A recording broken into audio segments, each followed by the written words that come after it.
Welcome to the MoChill Zone podcast. Today, Mott's and Chili sit down with Mr. J. King of Club Nouveau and 97.5 FM. Alright, welcome to the MoChill Zone with your boy Mott. And today I have a very, very special guest, someone that we both grew up with. I especially grew up listening to, going to concerts, Sacramento Pioneer, legend, the man himself, Mr. J. King, please. We appreciate you, sir. Thank you. Thank you.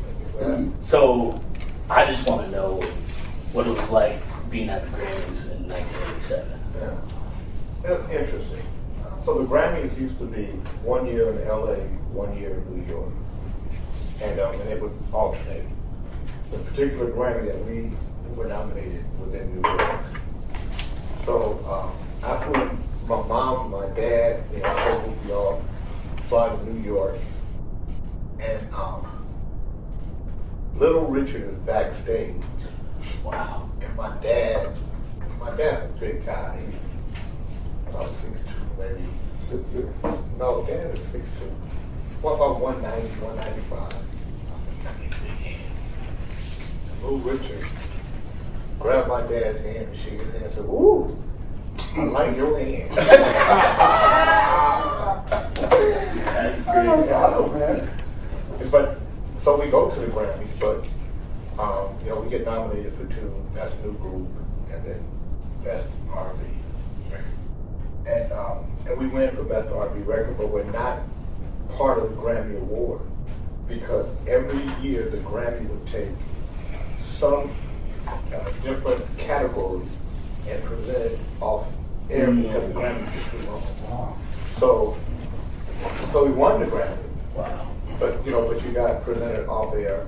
Yeah. But after that they stopped major categories. They stopped taking them off.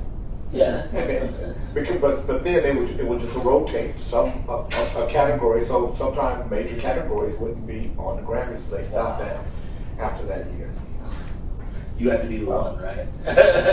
But the Grammy, it was cool. First time out,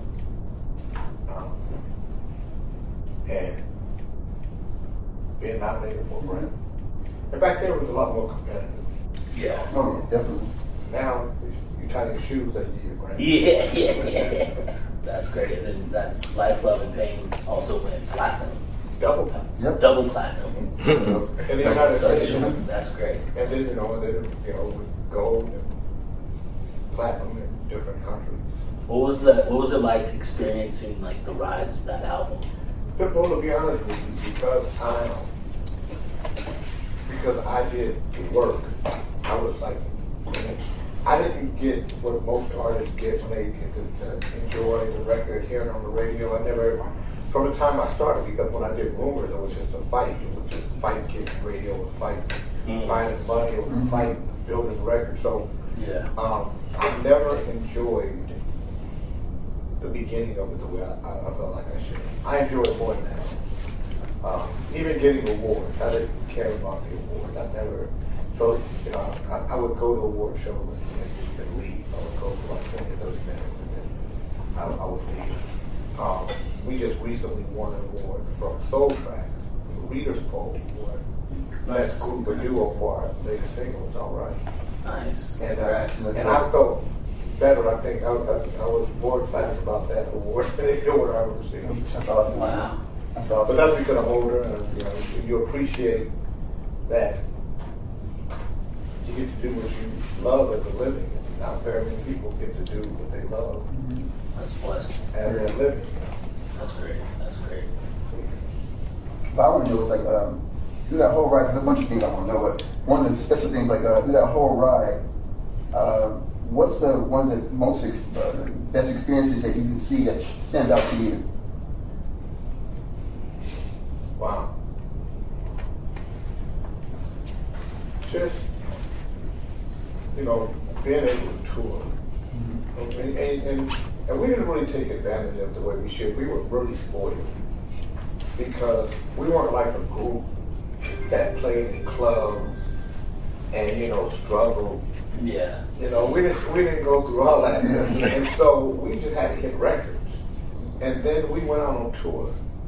So we didn't respect the whole process of touring the way we should have. Like, we go out on tour for 14 weeks. And the first tour we went on, we made $3,000 a week each, which was a lot of money for a first time. I mean, most groups lost money on tour. Yep. They had to get tour support. Here we are making money. By the time we went on our next tour, we made between $6,000 and $10,000 a week each. Nice. Except that we were spoiled. So we go out on the road for 14 weeks and everybody say, okay, let's go home. So we go home for 4 months. But when you tour, in order to build your audience, you have to tour for years. You can't come off that road. And then, you gotta go into a studio and record and find the time and then get back out on the road. So when you get to be an older group, you can tour for your life. That's why Frankie Beverly was Awesome. massacred. Awesome. You know, Frankie Beverly wasn't about his record. It was about him touring. He built his audience. So that was one of the things we did wrong. But I think going out on the road and just being able, I believe 1987, 1988 was the last of the great touring years where it was magical. We tour buses, pulling us to a place, and the backstage, all the stuff that you imagine living in, and it was just a fairy tale kind of touring. Now touring isn't like that. It's not the wonderment that it used to be, just because of the different elements that exist today. Is there a show or venue that stands out from your time touring that this was really one of the best that El Dorado, Arkansas. Wow. Okay. Why no more places there? I want to Because it was a 2,800 seater. It was sold out. It was mostly in a white town, and we just really, the people loved us, and it was just we just connected. And then Jackson, Mississippi, 60,000 people. Wow. It's us, Luther, Zap, Midnight Star, Arcade. But we came out. We came out to jealousy is situation number 9. The situation number 9 to rumors, the white treat me so bad, they heavy on my mind, and lean on me, and an audience, and we were like probably the favorite of everybody. Wow. And then they said Val Watson was the teacher of the funk. Whitney Houston was on that show because they said Whitney Houston needed to take lessons from Val Watson on how to move a crowd. Wow. I believe it. And it was just, we were just at a pinnacle at that point. Okay, so throughout everything, where did you get your influences from? Who did you look up to, and who taught you the game, and who got you into doing what you do? Well, if you look at from a musical standpoint, so I lived in Sacramento and Vallejo. My mother lived in Sacramento, my father lived in Vallejo. Confunction is from Vallejo. So I used to wait for Michael Cooper to come outside so I could wave at him. So I had a buddy named Andre Browder, Fly Guy.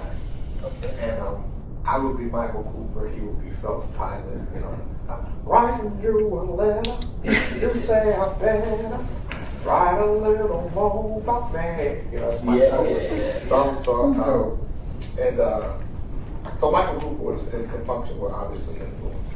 The first album I ever received was the Spirit album by Earth, Wind & Fire for Christmas when I was 14, 1976. Nice. And so Earth, Wind & Fire were very instrumental. The first time I heard Marvin Gaye, of course, with what's going on. But when I really loved Marvin Gaye is when he did the Hear My Dear album in 1978 on KBLX.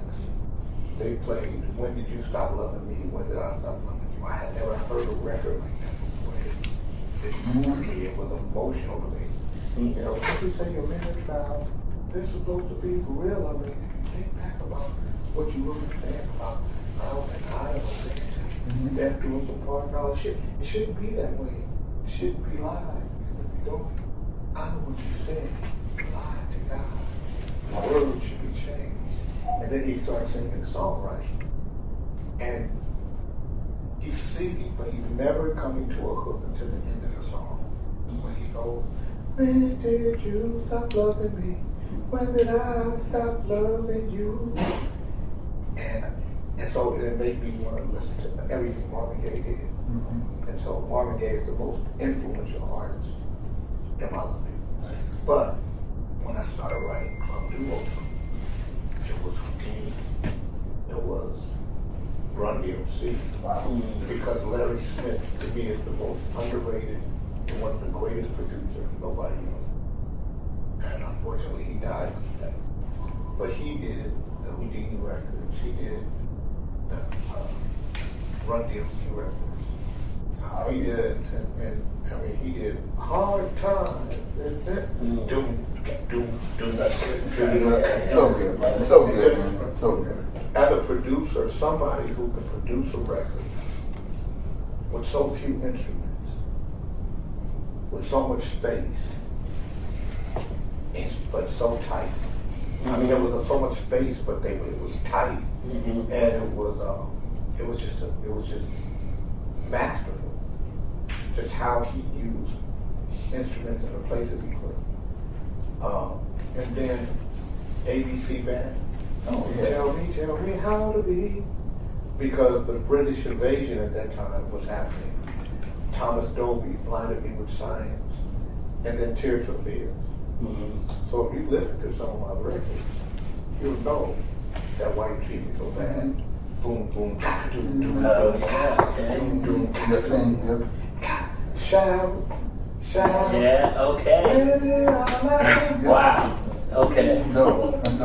Put this on knowledge right there. That's cool. That's cool. Speaking of why you want to treat me so bad, what did you think about when the Loonies interpolated it? I love it. Yeah. You know, the interesting thing about music is I don't tell people, I don't deny anybody the right to sample my music, whether I like what they're saying or not. That's awesome. Because music, once it's out there, you gotta let it be free. You gotta let it do what it does, you know. And I don't make money from it. But I'm not going to regulate what you say or how you say it. That's your voice. So when the Loonies did it, you know, we took 50%. Oh, good for you. Good for you. But when Puffy did it, we took 75%. I love it. The whole time discount, yeah. We took 80%. Yeah, whole time discount. Well, because the Loonies were the first ones to do it, so yeah, you know. But and then everybody else after that is just riding the wave. So we just said, you know, and that's the thing about copyright.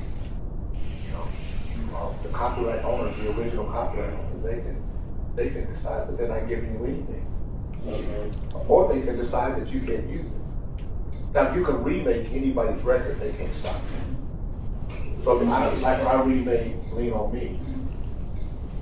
Even if Bill Withers didn't like it, he can't stop me because I'm remaking the record. He's getting 100% of it. It's his song. Yeah, but when you reinterpolate somebody's song, they can say no. They can deny you the right to reinterpolate. Did Mr. Withers ever reach out to you? Absolutely. That's awesome. When we first did it, he sent me a telegram. Said congratulations. And we played at the Wiltern Theater in LA. He came. Nice. And we used to talk from time to time. That's Bill Withers was a very first of all, he was a great songwriter. So good that 100 people could do his song, and 100 people could do it 100 different ways because he left so much room for interpretation, which is difficult songwriting for somebody to take your song and be able to interpret it one way. So for 100 people to interpret it 100 different ways just speaks a lot about the depth of your writing. But he was very jaded by the music. Clarence Avant owned all his publishing from Sussex, and he felt like, he was never treated fairly by the Smith. But don't shake your head for him. He made a lot of money. One day he said, Jay, you built another wing on my house and sent my kids to town. I love it. That's awesome, man. I love it. Wait, when did you come up with that? I don't know if it was you or one of your bandmates that came up with the idea for the bridge, or like we be jamming, like getting that. It happened because we were in the Bahamas. Nice. So we were doing dates, and this was before we had any record out. We were actually turning off Rumors and Jealousy. We hadn't released Situation Number 9 yet, but we were doing it on our show. That's how we knew Situation Number 9 was going to be a big record, because by the time we were halfway through the song, people would be singing Situation Number 9, blowing my mind. And so we knew that it was going to be a record. But Jealousy was the record that we were touring with. So we do Rumors, Jealousy, Situation, but not in that order. And so then we had a break, and we were working on what the record was going to be. We still weren't signed to it. But when we were in Bahamas, they were saying, we be John. So we took that, and me and Demi were listening to a lot of go-go records. So during that time, BET at midnight, because it hadn't turned into what it was going to be. In 86, 87, BET. 86 BET is just they play videos, but at night, at midnight, they start playing a lot of go-go music. Okay. So we would go to Tower Records and buy go-go records. So that's what. So if you listen to that's from the go-go records. Okay. So it's just this, and then we really wanted to make sure that we didn't disrupt the melody. So, doom, doom, doom, doom, doom, boom, boom, doom, doom, doom, doom, bop, doom, doom, boom, bop. So, time in our life, we all have pain. So we did not disrupt the melody. So we kept we kept it true to the melody. What we did was we sped it up, because Bill's was some time in our life, we all have pain, we all have sorrow. All we did was say, some time in our life, A little swing to it. we just double time. That's Great. It was great. Okay, out of all those songs, would you say, what's your favorite song that you've written? That's what I want to know. What's your very favorite song? I'm sure everyone has a favorite that they. Well, I like, but I probably don't like the songs that are the popular songs. I think the better songs that we did are the message song.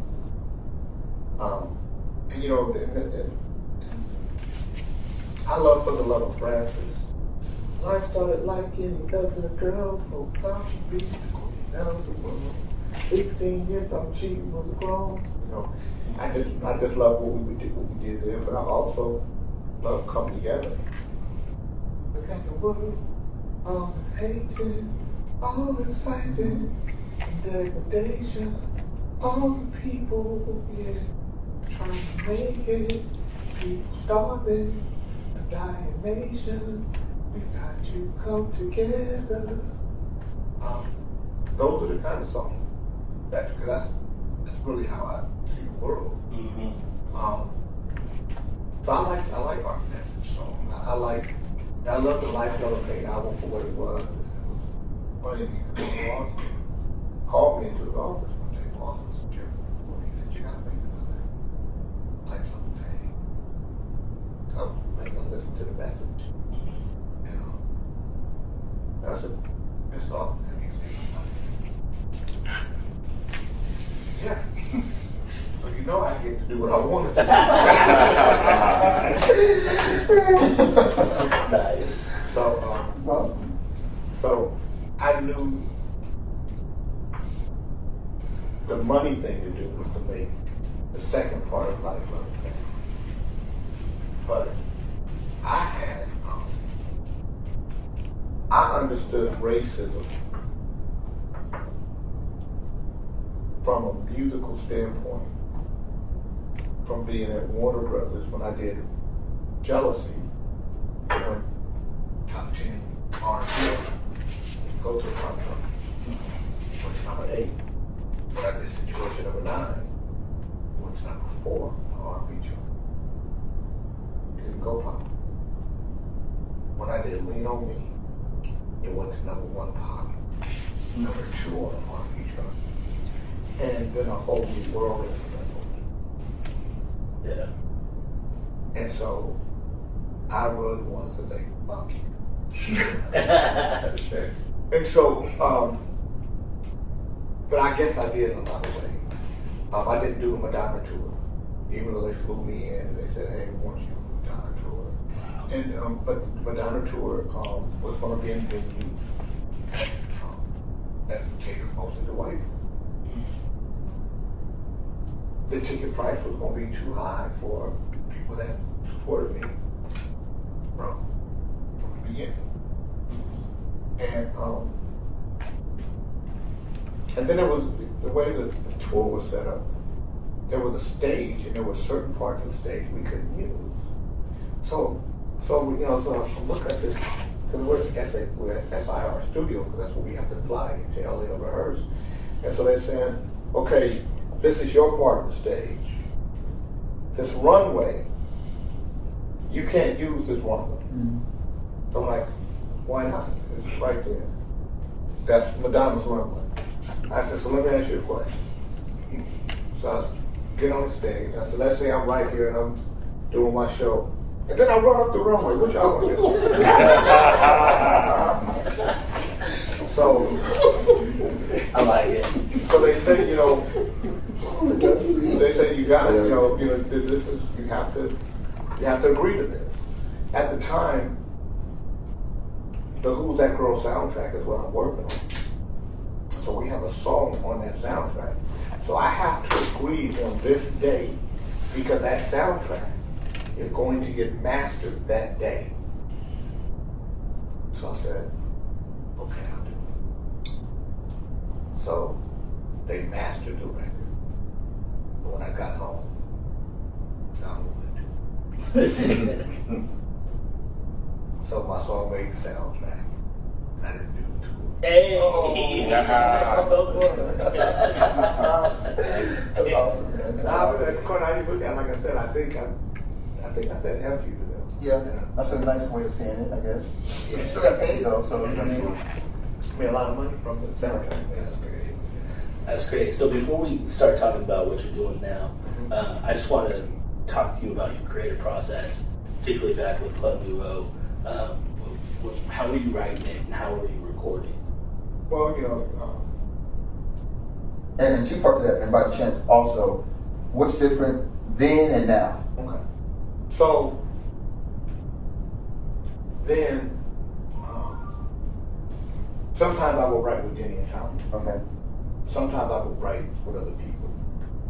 And then me and Denny and Tommy would sculpt it together, and I would write with somebody else. So Let Me Go, I didn't write with Denny and Tommy, I wrote with somebody else. And then me and Denny and Tommy produced it together. Heavy on My Mind, I wrote with Rob Reason and Shafi. And then me and Denny and Tommy sculpted it. When Denny and Tommy and I would write together, we would, everybody would have a part. Tommy would, be the chord guy, Danny would be the bass guy, I would be the lyric and the melody. And that's how we would work together. So we worked, but we worked and we had the Mirage, the DX7, the Juno 106, Yep. the Juno 60. We had the Land, the SB12, and an 808 drum machine. Sure. And then eventually we got the emulator, and then the emulator 1 and emulator 2. But that's how we wrote. So everything happened there. The only time we used anything outside of what we were doing there is in situation number 9, when we used ding-a-ling-a-ling-a-ling-a-ling, we got a guitar player to come in there.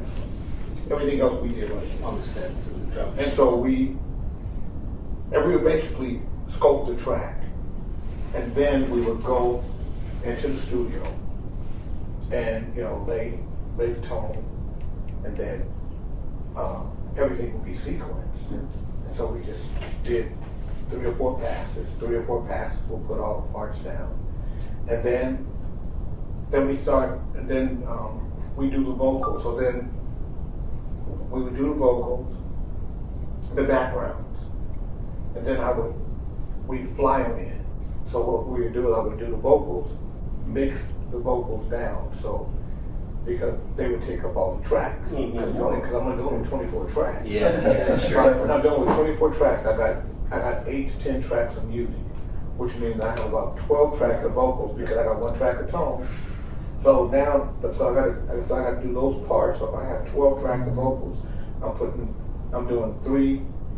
Why you treat me so bad? I'm doing 3 of those. Why you treat me so bad? Why you treat me so? So I'm doing then I'm mixing those together, and then I'm mixing them down to 2 tracks, and then I'm taking those 2 tracks and I'm flying them in. So there's a guy that presses record, and I have to press why you treat me so bad. So it's got to. So you got to do it right. So that's how we did vocals and stuff, and that's how it was done then. And then you colored everything around it because you only had 24 tracks.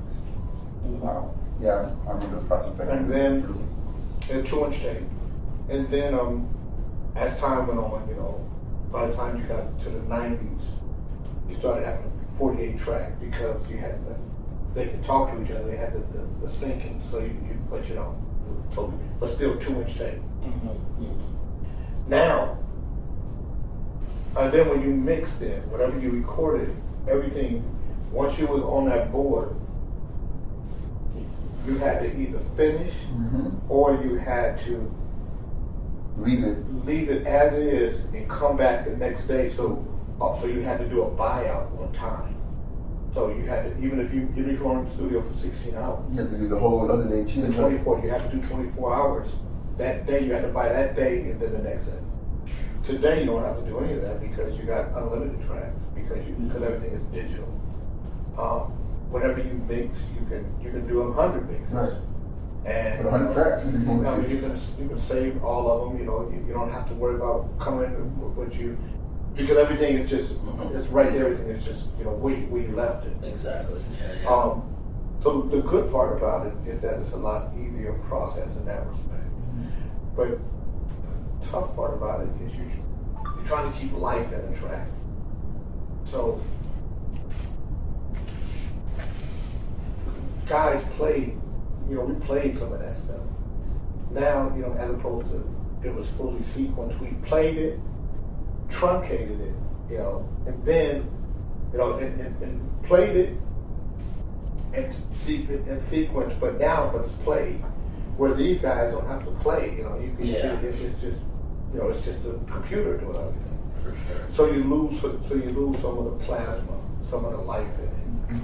Yeah. And so I take elements of what I grew up with and the technology that's in front of us today, and I, make records, and I can make a lot more music, a lot faster. I can scope things out differently and put them to the side and come back to them in pieces how I want to. So, and some things I write alone, and sometimes I'll write with DOA, Derek DOA Allen. We write a lot together. Yeah, me and Ivan Johnson write a lot together. And so now, the last song we did, It's All Right, me and DOA did it. This song that we're working on now, we got a song called The Pain of Love. I had written a song back in '90. I just never finished it. Nice. But one day I was sleeping, I woke up and it was, if I knew then what I know today wouldn't hurt this way. So this bass line's in my head. So I called DOA. I said, man, I got this bass line in the song. I think this is a good song. So I said, I'm gonna record a bass line and the melody. I'm gonna send it to you. So I recorded it, I sent it to him. So he calls me, he says, yeah man, we can do something. When can we get together? So this was on Thursday. I said, Saturday. I'm available Saturday and Sunday.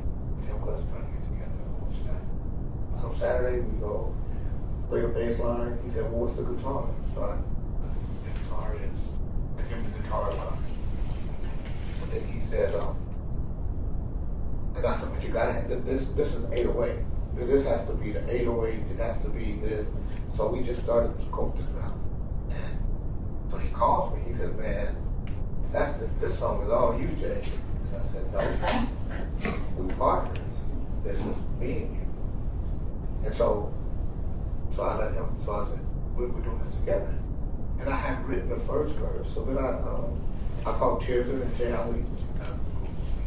So I'm sending you this track. I want you guys to write on it because writing is important financially. And I write everything. I write everything in Club Nouveau. So I said, these guys have been with me since 21. And I just felt like, they should be able to understand how royalties work and make money as writers. So this will be the first song that we all write on together, and hopefully it inspire them to want to write. That's great. What's the name of your new group right now? It's Club Nouveau. Still Club Nouveau. Still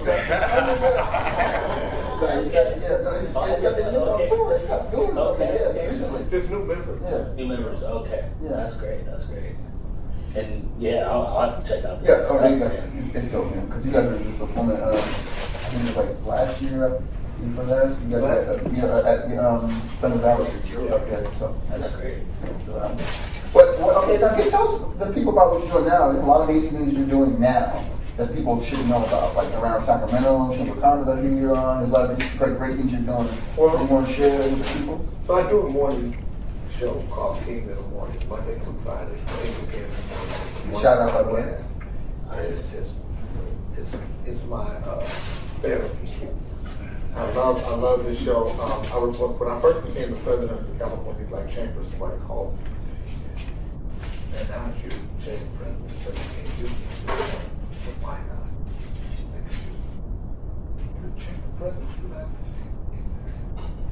I said, I wouldn't give a damn. I would keep saying it. I would be the president of the chamber. At the chamber, when I'm doing Kings in the Morning, I hope Kings in the Morning. And so, but before I was the president of the chamber, I worked at the radio station as a volunteer. Okay. I came to the radio station because of DOA. I'm living in LA, and he calls me one day and he says, man, we have a black radio station here that don't play no music. Can you do that? I'm like, how is that? He said, I don't know. I said, who wants it? He said, I don't know.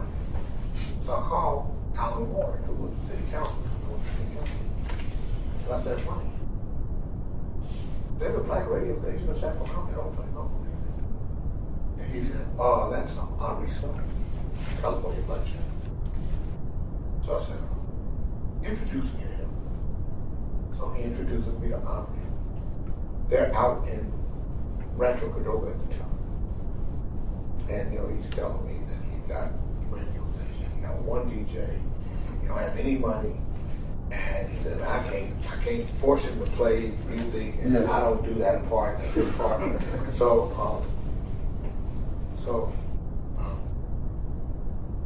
they moved closer to the city, which is where we are now.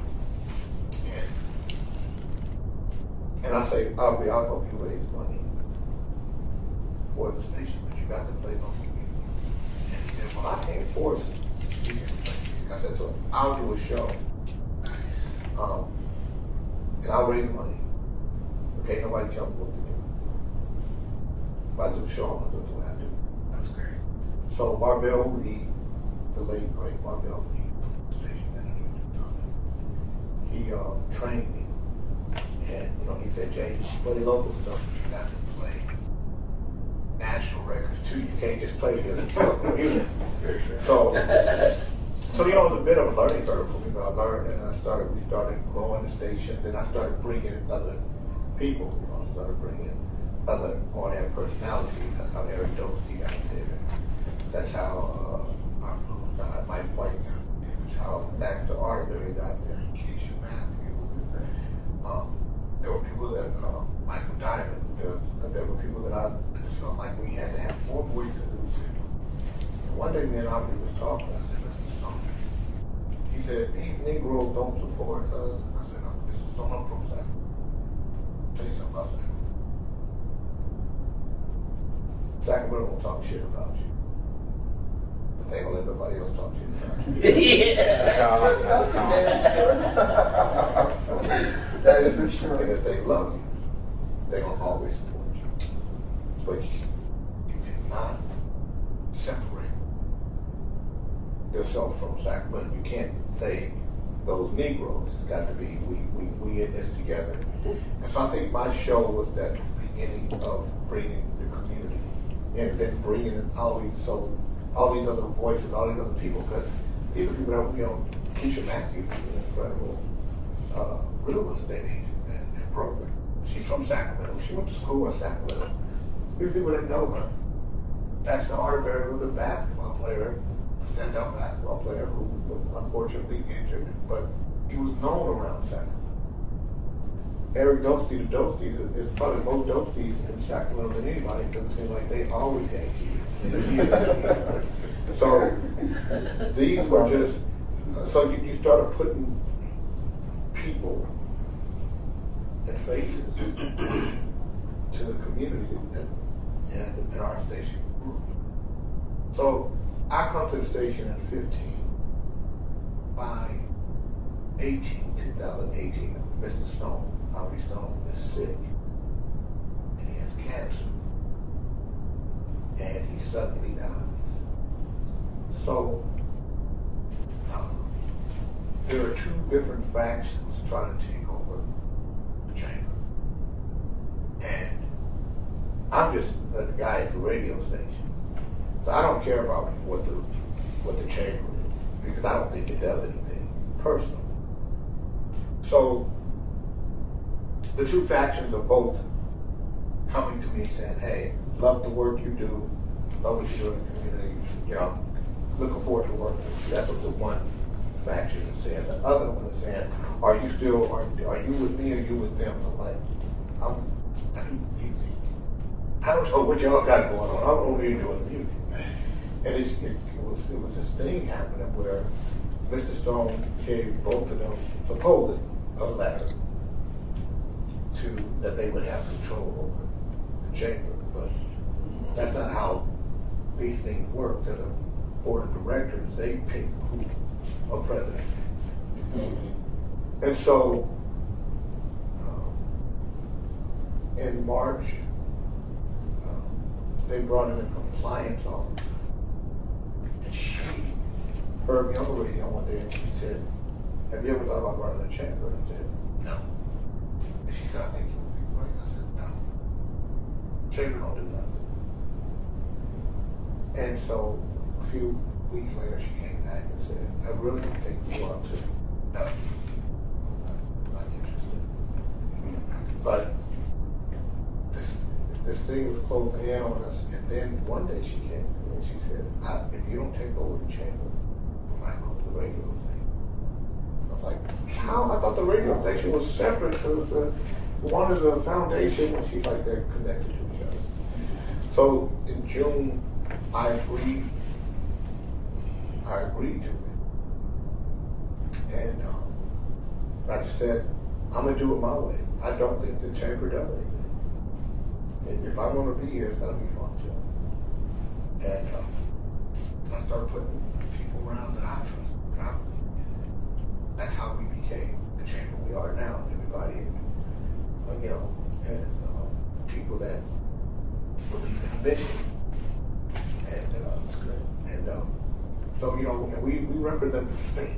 So we're not just doing work here in Sacramento. We just are housed here. Yeah. But right now, our big work is in Southern California. You know, so we have a satellite office there. The person who works for us there is dealing with all of the mayhem out there.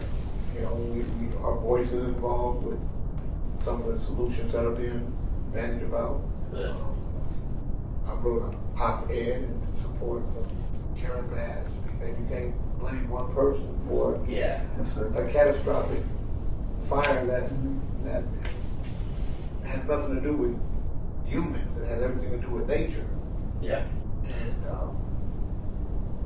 so, you know, I do that work. I still do the radio show on Tuesday, Wednesday, Thursday from 3 to 5. And then I do a show at KBLA in Los Angeles on Saturdays and Sundays.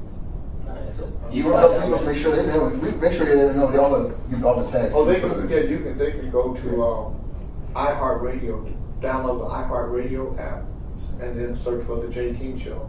All my shows are there. Awesome. Do you fly down to LA when you're doing that? Or No, I tape here. Nice. I have my producers here, but you know, I still have a house in LA, so Okay. So I still go back. Nice. Not as much as I'd like to. Yeah. You're a busy guy though, so yeah. So besides that, some of the things you're going like, are there any like new projects and things that you're doing up and coming that you want to talk about? Well, you know, doing a new solo record, doing a new Club Nouveau record, work on a new Eddie Levert record. I manage Eddie Levert. Okay, nice. So Eddie Levert from Yes. OJ's, but he's doing solo. And I still manage Cameo. Okay. Oh, And I still consult Karen White. nice. Amazing artist too, but Yeah. Wonder what happened to her. She's like singing. Oh, Doug continues to work. She's out there working.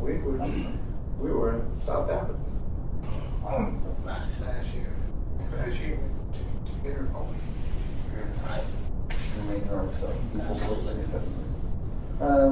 what? You know, something. I just want to say it's been a pleasure having you, and we really appreciate you coming and bringing the whole crew and like filming in front of a live studio audience for a change. And yeah, I just want to say we appreciate you. Yeah, but is there anything else like besides there like what I want to know like because you've been doing all these amazing things and everything you've done all like what do you do besides music? So what does Jay do besides let his hair down? I mean, because everybody knows that you do music and you're all these amazing things, but what do you do there? Fish? Does you hang up the wife? What do you do, man? What do you do? I love to read.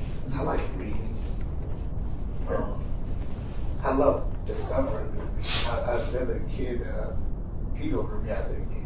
There's a guy named Pete up in Alaska who is my favorite artist right now. Check it out. Definitely check it out. And he makes soul music. Music that does something for your soul. That's what we like. That's what we like. Yeah, just beautiful music. And so people first heard of it, I think they thought he was black. Little short Jewish guy. Hey. Your brother, man. Your brother. So I love discovering new artists, and I like the peace of my soul, just being in peace. Just so reading is one of the things. I think I got that from my mom. My mom was an avid reader. My mother knew a little bit of something about everything. Nice.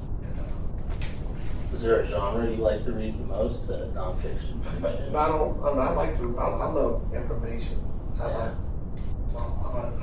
like facts. But I also like, I think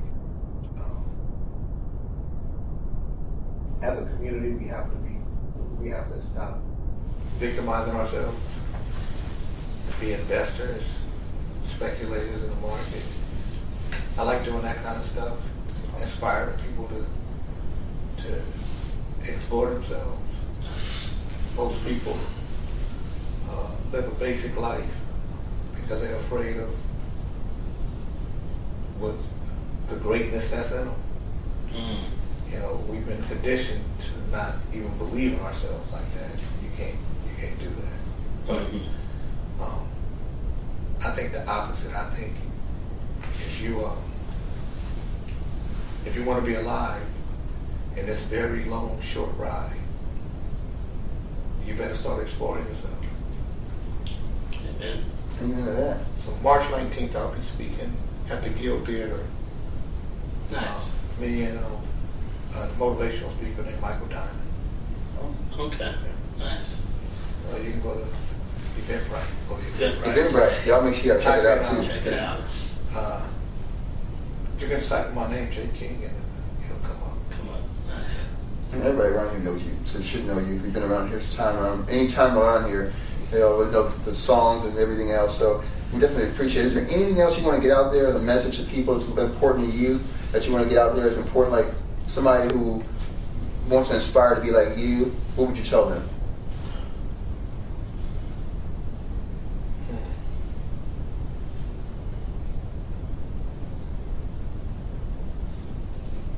Don't be afraid of possibilities. Explore. Nice. I think that's a good note. I don't have anything else to say on that. That's the best note ever. I mean, we really appreciate you coming out. I mean, I could talk to you for hours. We appreciate the time you taking out, all of your great people you brought with us. You guys can't see him on camera, by the way, but we appreciate it. My Uncle Willie, I always talk about my Uncle Willie on the radio because Shout nice. out Uncle Willie. Shout out Uncle Willie. And shout out to Sub-Zero and Sliding 916. Sliding 916, we appreciate you. And executive assistants. Yes, and all the assistants we have from everybody back there. Everybody, we appreciate it. You guys check out Mr. J. King. We'll have him on our website. We're going to put it out. One of my good lessons right there, always bringing me something. Then Pepper. My homeboy just shout out to all these different. Yeah, I mean, go give everybody who we want to give shout out to, please do. Well, that's what we're here for. Got mad at me because I couldn't remember from my grand opening. This is your time, man. So we definitely appreciate you, man. Like I said, this won't be the last time. Hopefully, we get to do more, and we definitely appreciate. This is the icon, and everybody in the area knows. So we definitely appreciate you blessing us with your gifts and sharing that. And we're gonna appreciate you guys for asking to see me. It's cool. The chicken with the bomb and the barbecue sauce was my boy's name. Shout out Steve from GC Barbecue, by the way. I don't necessarily eat squash, but that squash was good. Yeah, he does the vegetables good too. And so was the mashed potatoes. I knew Angie liked it because she got a big plate. We got Angie calling you out. That sounds just like my people, boy. That's awesome. This is what we're all about, man. We're all about showing, spreading love. This is what about connecting people, showing the talent around Sacramento, and you are a pioneer of that. I mean, definitely inspired me growing up, so I appreciate it.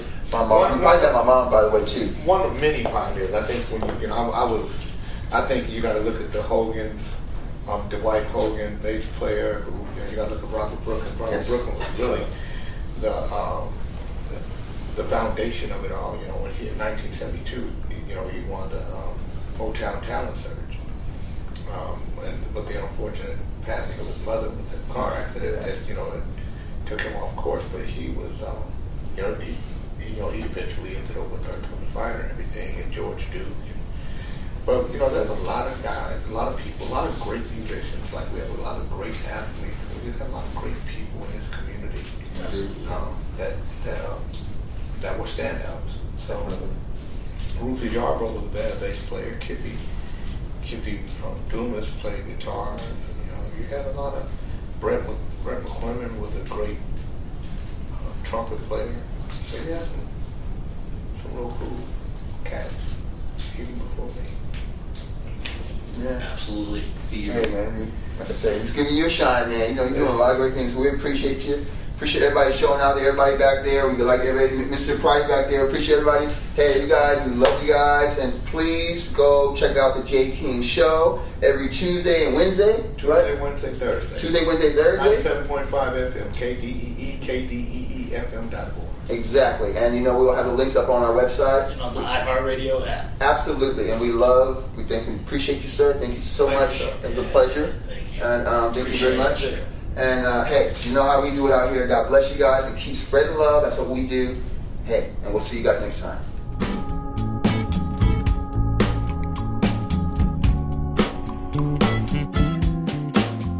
My emotions started running the moment I saw you. My heart was jumping, I could not function.